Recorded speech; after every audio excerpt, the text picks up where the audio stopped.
dive into something our culture seems, well, almost determined to fear, doesn't it? Getting old. Yeah. It's just everywhere you look, this obsession of staying young, the jokes, this kind of palpable dread about aging. It really does feel like a collective phobia. It absolutely does. We're just bombarded with messages that getting older is this inevitable decline, something to be masked or delayed or denied entirely with creams, treatments, all that stuff. Right. There's this deep-seated cultural idea that youth is the peak and everything after is just, well, less. Exactly. You hear it echoed in old phrases like, don't trust anyone over 30, or, the way we sometimes idealize dying young. And it's fascinating because, as sociologist Todd D. Nelson's work highlights, younger people often perpetuate these negative stereotypes about aging. They're essentially building prejudice against their own future selves. Which is kind of ironic, isn't it? Yeah. But here's where this deep dive takes a different turn. We're not speculating about what aging might be like based on those fears. Yeah. We're going straight to the source. Yeah. The people who are actually living it. We're exploring the wisdom from the experts featured in Chapter 5 of 30 Lessons for Living. It's tellingly titled, Find the Magic. Find the magic. I like that. So our mission today is really to unpack the surprising perspectives these elders share about navigating later life. They challenge a lot of those common fears you might have, offering lessons drawn right from their own experience. Right. What can the people who've actually walked the path tell us about what's really ahead? Exactly. And the first most powerful insight that just leaps out from their collective wisdom, it completely contradicts that cultural story we were just talking about. Okay. We imagine aging as decline, maybe even misery. But the view from 70, 80, even 90 and beyond, according to these experts, well, it fundamentally shifts that whole perspective. It feels like our brains just can't picture it sometimes, can they? I remember reading about that fascinating VR experiment. Oh, yeah, Karstensen and Balanson. That's the one.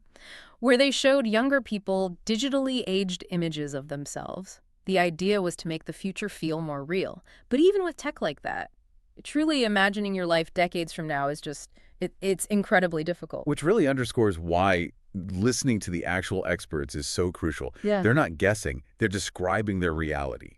And their first really powerful lesson is simply this.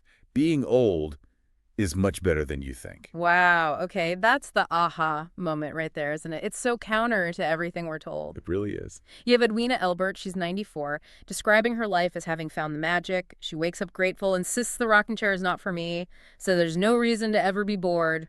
94. Amazing.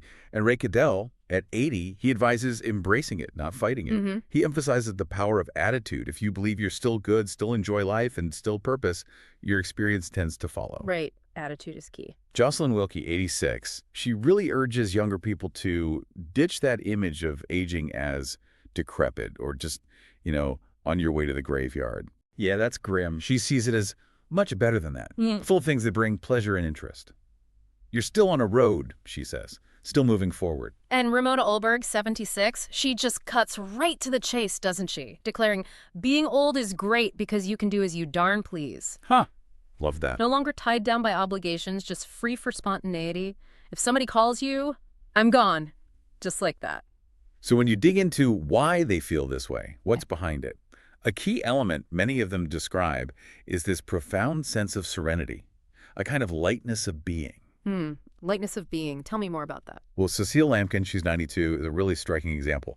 Despite significant physical limits that made her physical world smaller, as she put it. Okay. She described her mind being clear, and she said, I'm happier now than I've ever been in my life. She felt less weighed down by responsibility for her adult kids, found deep joy in small pleasures, her house, the outdoors, and just felt this deep contentedness. And that wasn't just her. That feeling came up a lot. It did. It appeared really frequently across different income levels, different ethnic groups. It seems quite common. Interesting. And beyond just serenity, many also reframed aging, not as this story of decline we always hear, but as a different kind of quest or adventure. Okay, so not the same path as, like, building a career or raising kids. Exactly. Not that same roadmap, but still a journey, still ripe for exploration. Like Lorraine Bauer, 89. Even though she's frustrated by physical limits, she still sees life as a quest. She quotes Tennyson's Ulysses, saying, "'Tis not too late to seek a newer world." Still seeking. Right. And Antoinette Watkins, 84, echoes that. Don't worry about it, she advises. She believes each decade, each age has opportunities. She sees the whole thing as an adventure. Henry David, 82, he actually found his retirement to be a blast after working hard his whole life. Yeah. Being older became this chance to use his accumulated experience and intellectual curiosity through volunteering. He felt he could finally put all these pieces together and offer the benefit of what you've learned back to society. That's fantastic. So the overarching message from them on this point is really liberating, isn't it? Stop wasting energy worrying about getting old. Yeah. Based on their experience, it's very likely to be a much better, more fulfilling, maybe even more peaceful phase of life than you've been led to believe. Okay, that positive perspective on aging itself is, yeah, powerful. But the experts, they quickly pivot, don't they? They caution that this positive view depends heavily on one crucial thing: your health. Absolutely. And their perspective on health in later life is also kind of counterintuitive to how many of us think about it when we're younger. Definitely. We all hear the generic advice, right? Take care of your health. Sounds obvious. But the expert's second lesson, it shifts the reason, the motivation entirely. It's this: act now like you will need your body for 100 years. Okay, act now like you will need your body for 100 years. That specific wording changes everything. It's not just about adding years to your life, is it? Precisely. That's the critical insight. The real driver for healthy habits shouldn't just be delaying death. It should be avoiding the years, maybe even decades, of suffering from chronic disease. Ah, okay. That's the key distinction. Yeah, the experts saw people, like the author's own mother-in-law, who used justifications like, oh, I don't care how long I live, or you've got to die sometime. Right. We've all heard that. It feels kind of comforting, like, oh, well, if I make unhealthy choices, I'll just check out a bit earlier. Exactly, a comforting thought. But the experts, living through it or seeing it firsthand in friends and partners, they understand the harsh reality. Unhealthy choices rarely lead to a quick, clean exit. No, they often lead to a long, slow decline marked by chronic illness. Right. Take the author's mother-in-law again. Smoker, poor diet, inactive, use those exact phrases. But she didn't just die quickly. She endured 20 years of compounding illnesses, diabetes, cancer, emphysema, congestive heart failure that severely restricted her life before she finally succumbed to lung cancer at 82. 20 years of diminished quality of life. 20 years. Wow. And the individual stories they shared are just heartbreaking. Daphne Pry, 71, describing the huge burden of caring for her husband, whose lifestyle-related chronic conditions meant just relentless health crises, frequent 911 calls for 15 years. Imagine the toll that takes on everyone. Oh, absolutely. And Terry Luckett, 87, a heavy smoker from way back in the 40s. He survived bronchial pneumonia, quintuple bypass surgery, which finally made him quit smoking. Took that long. Yeah. And lung tumor removal, aspiration pneumonia. His wife died of lung cancer. He speaks with such deep regret, emphasizing that with what we know today, there's just no excuse. No excuse. And Tina Oliver's husband, also a smoker, suffered for 5.5 months in the hospital after surgery before he died. His excuse was, you've got to die sometime, but Tina points out it was the family who suffered watching his painful decline. Yeah. It's the suffering, not just the dying. So experts like Todd Willett, 77, they're unequivocal. Aging is fine if you aren't in terrible health. He urges, if there's anything that can prevent that, do it. Do it now. Do it now. And Luisa Varga, 84, warns so clearly, what you do when you're young, it will hunt you up when you get old. Take care of your body now. Avoid abusing it. It makes so much sense when you frame it that way, because modern medicine has shifted things, right? Exactly. People used to die relatively quickly from infections. Now the major causes of disability and death later in life are chronic diseases, heart disease, stroke, diabetes, lung disease. Things that last. Things that last years, decades. And major health organizations like the WHO confirm these are largely preventable through lifestyle, diet, activity, avoiding tobacco. Yeah. So the experts aren't just talking longevity, they're focused intensely on the quality of those later decades. Quality, not just quantity. Got it. It's not just about reaching the finish line, but how you run the race leading up to it. Okay, let's move from physical health to another big fear, death itself. The author mentions his own lifelong fear of mortality, that terror management idea. And statistically, the experts interviewed are, closer to the end of their lives. Right. You'd expect this topic to be maybe a source of great anxiety for them. Yeah. But perhaps the most surprising finding the experts shared, their third key lesson, is this. Don't worry about dying. The experts don't. Wait, really? They just don't worry about it. I know research shows lower death anxiety with age, but that sounds Remarkably calm. It really is striking. They approach it with this matter-of-factness, often acceptance, sometimes even curiosity. Rosemary Brewster, 90.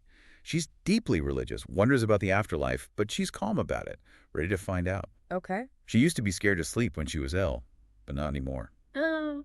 Now that I'm old, I'm at peace, she says.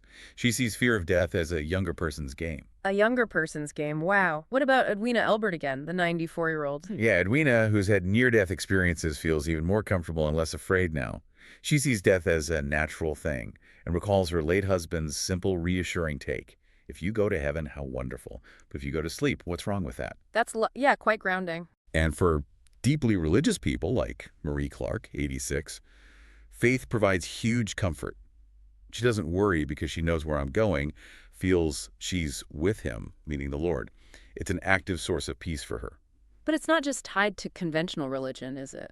Not at all. Flora Turnbull, 80, less conventionally religious but very spiritual, sees death not as an end, but as a new adventure.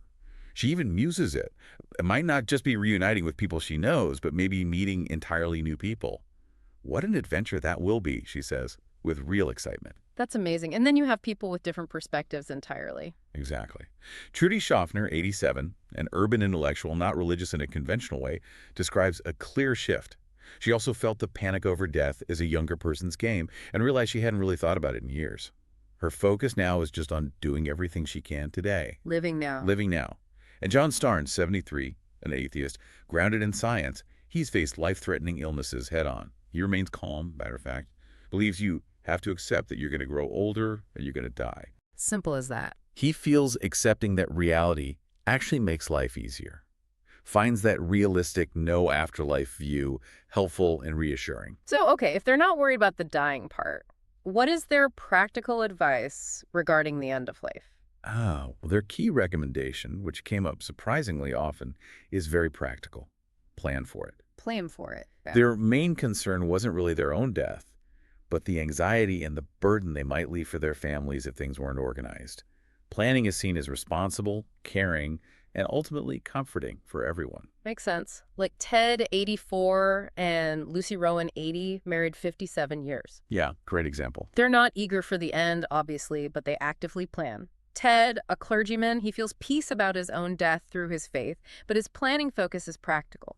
He wants to tidy up my life. Tidy up. Yeah, organizing papers, books, wills, finances, so his family isn't left with a mess while they're grieving. It's for their sake and for his own peace of mind now. And Lucy, his wife, also finds comfort in preparing. She focuses on dealing with their accumulated belongings, the stuff albums, boxes. Right, the stuff. And this act of tidying up possessions becomes this powerful metaphor, really, for bringing the loose ends of life together, completing things meaningfully. That really shifts the perspective on end-of-life planning. It's not morbid, it's actually caring and intentional. Okay.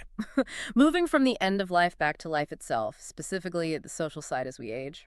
Rowan Kahn famously said, "Human beings are not meant to live solitary lives. We're hardwired to interact." And there's solid research behind that. It's not just a nice idea. The Alameda County study, for example, found lack of social ties was a strong predictor of dying among older adults, independent of other health factors. Wow. Isolated people tend to have more health problems, fewer healthy habits. Social scientists all agree.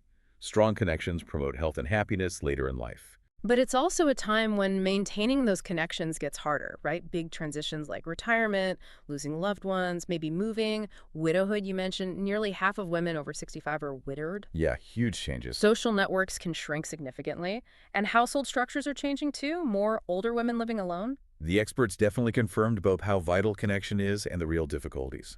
Trudy Schaffner, 87, the one who loves going out. Right. Theater, jazz. Yeah, she finds it hard to find social partners because friends have moved away or passed on.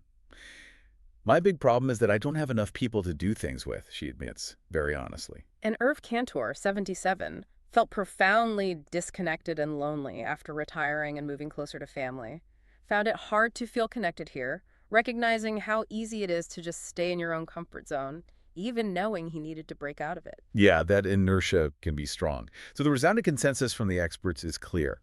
From middle age onwards, really, you need to be keenly aware of the risk of isolation and take intentional steps to fight it. Intentional steps. Nicole Ambers' advice is like a mantra. Always reach out. She emphasizes you don't want to become isolated, stresses that it requires conscious, persistent effort no matter what kind of hurdles. Keep going. You have to be involved. So what strategies did they recommend? How do you stay involved intentionally? They offered 2 key strategies they've used or seen work well. The first is beautifully simple. Take advantage of learning opportunities. Ah, lifelong learning. Exactly. And it's not just about keeping your mind sharp, though it definitely does that.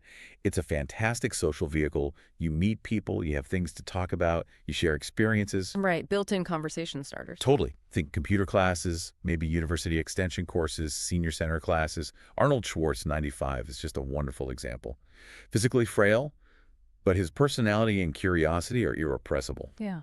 He decided to learn the computer in his late 80s, specifically because he didn't want to die without having learned. He was just eager to learn, eager for new relationships, even joked about interviewing the author next. Huh.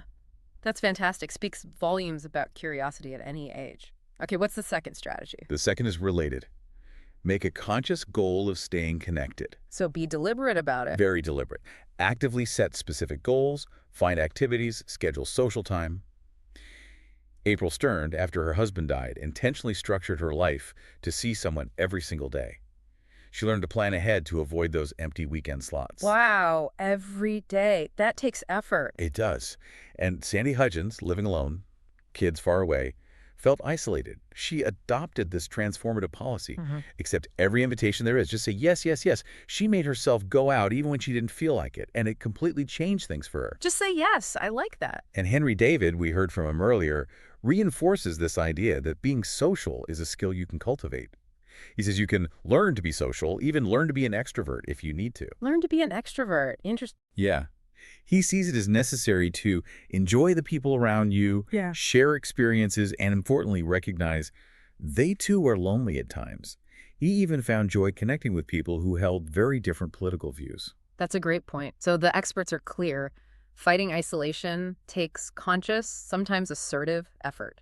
And it's a strategy for all ages, but really critical from middle age on. Exactly, as social circles naturally shift. Okay, finally, let's tackle a practical challenge that carries a lot of emotional weight for families. Planning where you'll live as you age. The source specifically tells readers under 60 not to skip this part. And for very good reason. Whether you're planning for yourself way down the road or trying to advise or understand older parents or grandparents, this is such a common sticking point. Yeah. People are often really reluctant to plan, holding on to that ideal of staying in their own home until a crisis hits. Then it's a rushed, often unhappy decision. Right. The author calls this the recalcitrant parents issue. Right. Loved ones who just won't talk about it until it's too late. So what's the advice? Ida Munson, 92, gives it straight. Plan ahead about where you will live. Her core message is prepare early. Any stage, any living situation can be good if you prepare properly. Preparation is key. Waiting too long makes the decision overwhelming and risks someone else deciding for you. She saw that lead to unhappiness in her own family when her parents waited too long. So she and her husband chose their senior living community relatively early when they were young enough to really make it home, get involved, and importantly, free their kids from worry. Free the kids from worry. That's a big motivator too. But the reluctance is understandable, right? Independence, privacy concerns. Oh, absolutely. Yeah. Valuing independence, home ownership, concerns about privacy, maybe historical prejudice against senior living communities. For their generation, the norm was often moving from parents' home to marriage, setting up their own place. Community living felt foreign. But here's where the expert experience really pushes back against that prejudice, doesn't it? Powerfully. Around 150 of the experts interviewed lived in various kinds of senior living communities, and for the vast majority, it was one of their best decisions. Best decisions. Wow. Yeah. They didn't see it as limiting their autonomy. They saw it as opening up opportunities and accommodating their limitations in ways that actually enhanced their lives. So opening doors, not closing them. Examples. Edward Horan, 77, and his wife moved to a retirement community and found huge benefits. They enjoyed dining with others, missed the fun of being with people. They had access to tons of activities, exercise, groups, pool, billiards, bridge, a writer's group, found ways to stay challenging socially, intellectually, physically. That sounds great. And Ron Hutton, 90, fiercely independent guy, poor background, diverse career. After his wife died and he developed arthritis and falls, he reluctantly moved to a senior community. He said it completely turned his thinking around. He used this analogy of a Montana rancher who retires and just withers and dies without his work. He realized you need to get a life, do something, have something to look forward to, like his painting class. He admits he might wake up feeling depressed, but he says he's never depressed when he comes back from breakfast and his activity. That's incredibly telling. Activity and connection make the difference. Absolutely. Yeah. These stories really underline the expert's point. Senior living communities can be really positive environments, an opening of opportunities. They strongly advise sharing these positive stories with older relatives or starting to consider it for yourself early on as a proactive step. Okay. So, all these lessons, aging is better than feared. Quality depends on preventing chronic disease now. Death is faced calmly with planning. Staying connected takes effort. Planning your living situation proactively is wise. Maybe even embracing senior living. They all seem to point to an underlying principle these experts embody. Yes, exactly. And it stands in such stark contrast to our culture's typical approach. We invest so much in fighting aging, right? Anti-aging this, anti-aging that. Trying to halt the process. Right. The experts' counter-message, their fundamental approach, is captured in a really simple idea. Forget fighting it. Instead, accept and adapt. Accept and adapt. Which is basically what gerontologists call selective optimization with compensation. Sounds academic, I know. A bit, yeah. But it's actually a very practical approach. You select the activities and goals that matter most as your abilities change. You optimize your energy and resources towards those things.